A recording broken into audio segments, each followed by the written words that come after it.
Le château dans lequel mon domestique s'était avisé de pénétrer de force plutôt que de me permettre, déplorablement blessé comme je l'étais, de passer une nuit en plein air était un de ces bâtiments, mélange de grandeur et de mélancolie, qui ont si longtemps dressé leurs fronts sourcilleux au milieu des Apennins, aussi bien dans la réalité que dans l'imagination de Mistress Radcliffe.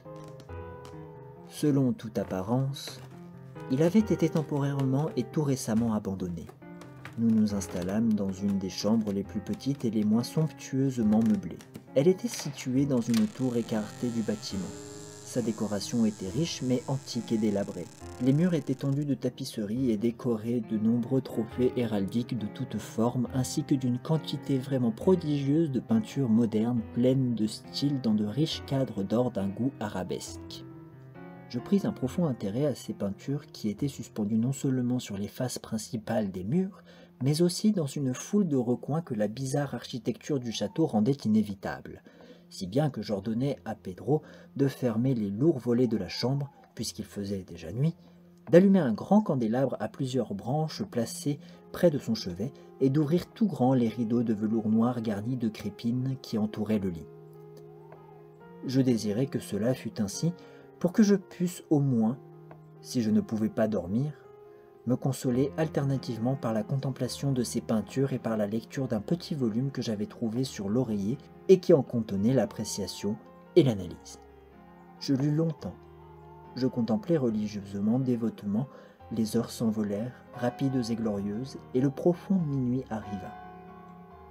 La position du candélabre me déplaisait, et, étendant une main avec difficulté pour ne pas déranger mon valet assoupi, je plaçai l'objet d'une manière à jeter les rayons en plein sur le livre.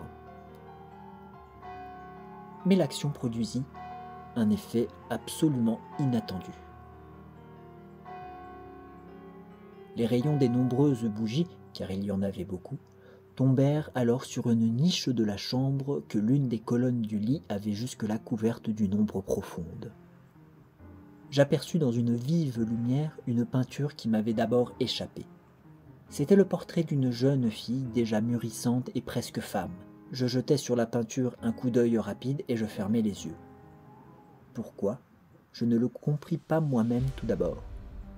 Mais, pendant que mes paupières restaient closes, j'analysai rapidement la raison qui me les faisait fermer ainsi.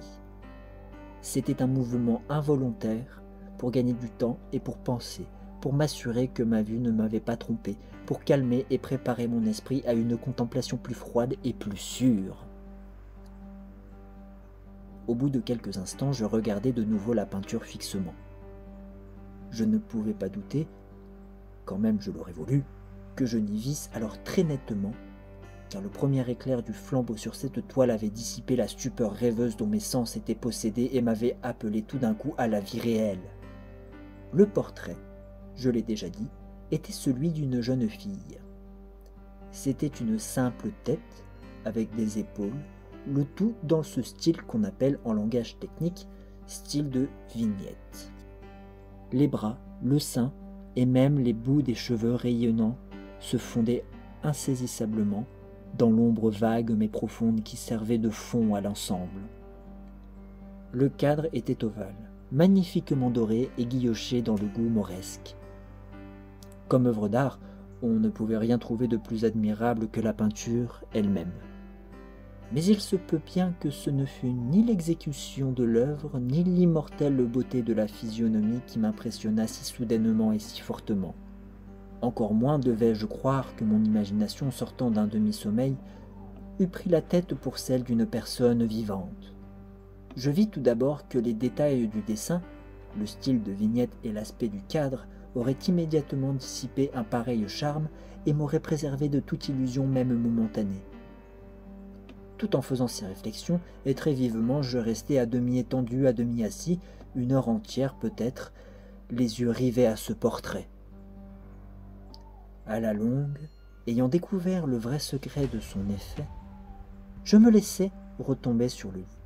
J'avais deviné que le charme de la peinture était une expression vitale absolument adéquate à la vie elle-même, qui d'abord m'avait fait tressaillir, et finalement m'avait confondu, subjugué, épouvanté. Avec une terreur profonde et respectueuse, je replaçai le candélabre dans sa position première. Ayant ainsi dérobé à ma vue la cause de ma profonde agitation, je cherchai vivement le volume qui contenait l'analyse des tableaux et leur histoire. À l'endroit au numéro qui désignait le portrait ovale, j'y lus le vague et singulier récit qui suit. C'était une jeune fille d'une très rare beauté, et qui n'était pas moins aimable que pleine de gaieté. Et maudite fut l'heure où elle le vit et aima et épousa le peintre, lui passionné, studieux, austère, et ayant déjà trouvé une épouse dans son art. Elle, une jeune fille d'une très rare beauté, et non moins aimable que pleine de gaieté.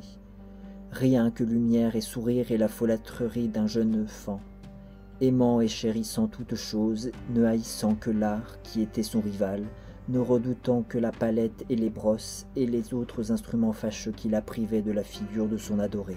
Ce fut une terrible chose pour cette dame que d'entendre le peintre parler du désir de peindre sa jeune épouse. Mais elle était humble et obéissante, et elle s'assit avec douceur pendant de longues semaines dans la sombre et haute chambre de la tour, où la lumière filtrait sur la pâle toile seulement par le plafond. Mais lui, le peintre, mettait sa gloire dans son œuvre, qui avançait d'heure en heure et de jour en jour. Et c'était un homme passionné et étrange, pensif, qui se perdait en rêverie, si bien qu'il ne voulait pas voir que la lumière qui tombait si lugubrement dans cette tour désolée desséchait la santé et les esprits de sa femme, qui languissait visiblement pour tout le monde excepté pour lui. Cependant, elle souriait toujours, et toujours sans se plaindre parce qu'elle voyait que le peintre, qui avait un grand renom, prenait un plaisir vif et brûlant dans sa tâche, et travaillait nuit et jour pour peindre celle qu'il aimait si fort, mais qui devenait de jour en jour plus languissante et plus faible, et, en vérité, ceux qui contemplaient le portrait parlaient à voix basse de sa ressemblance, comme d'une puissante merveille et comme d'une preuve non moins grande de la puissance du peintre que de son profond amour pour celle qu'il peignait si miraculeusement bien. Mais, à la longue, comme la besogne approchait de sa fin, personne ne fut plus admis dans la tour, car le peintre était devenu fou par l'ardeur de son travail, et il détournait rarement ses yeux de la toile, même pour regarder la figure de sa femme. Et il ne voulait pas voir que les couleurs qu'il étalait sur la toile étaient tirées des joues de celle qui était assise près de lui, quand bien des semaines furent passées, et qu'il ne restait plus que peu de choses à faire, rien qu'une touche sur la bouche et un glacis sur l'œil. L'esprit de la dame palpita encore comme la flamme dans le bec d'une lampe. Et alors que la touche fut donnée, et alors que le glacis fut placé, et pendant un moment le peintre se tint en extase devant le travail qu'il avait travaillé, mais une minute après, comme il contemplait encore, il trembla et il fut frappé d'effroi en criant d'une voix éclatante « En vérité, c'est la vie elle-même !» Il se retourna brusquement pour regarder sa bien-aimée. Elle était morte.